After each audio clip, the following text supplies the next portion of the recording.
Hey guys, Matt here, and I'm really excited to bring you today's video, which is going to be all about defense. Now, before we get started, I just wanted to say thank you for everybody's support on the first video on Joel Embiid. Now, as always, don't forget to like and subscribe, and to comment some video suggestions down below. Now let's get into the video. This era of NBA basketball has seen a large spike in offensive production, with three-headed offensive juggernauts like Curry, Klay, and KD of the Warriors, and KD, Kyrie, and Harden of this year's Nets.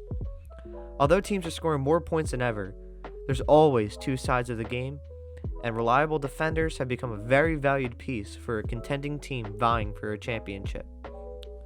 Today, we're going to look at 4 defensive monsters across the league that make it near impossible to get a bucket. Rudy Gobert is a 2-time winner of the Defensive Player of the Year award, and it's well deserved, as he's undoubtedly the most elite rim protector we have in the league today. His presence under the basket is something that holds the Jazz together, as perimeter players like Donovan Mitchell, Joe Ingles, Jordan Clarkson, and others know that if their assignment gets past them, Rudy is there holding down the paint. He is currently leading the entire NBA with 2.4 defensive win shares, an important stat when determining the impact of a defender.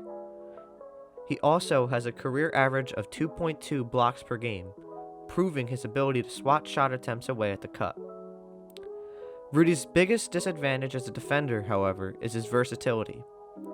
As a 7-foot center, his mobility keeps him from guarding perimeter players, leaving him vulnerable on switches in the pick and roll. Now, outside of that, it's hard to ignore his interior defensive presence, his impact for his team, and pure athleticism and ability as a rim protector.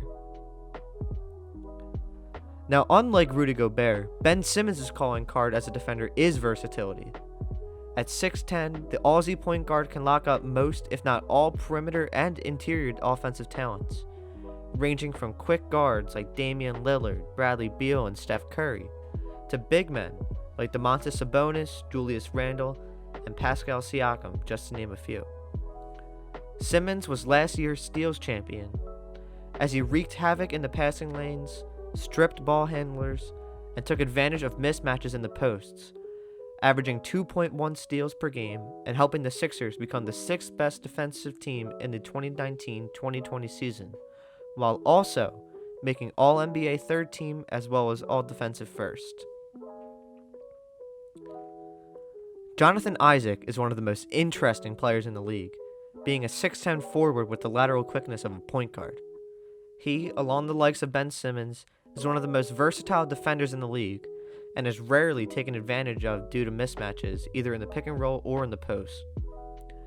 His length, athleticism, and wingspan make him a nightmare matchup across all 5 positions.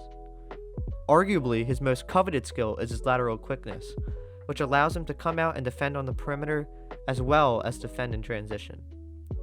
If his offensive game takes a leap, we could be seeing one of the best two-way players in the entire league. Although Matisse Thybulle isn't some demigod that's the size of a center and moves like a guard, the second-year swingman from Washington is seriously one of the most fun players to watch, albeit only on one side of the ball.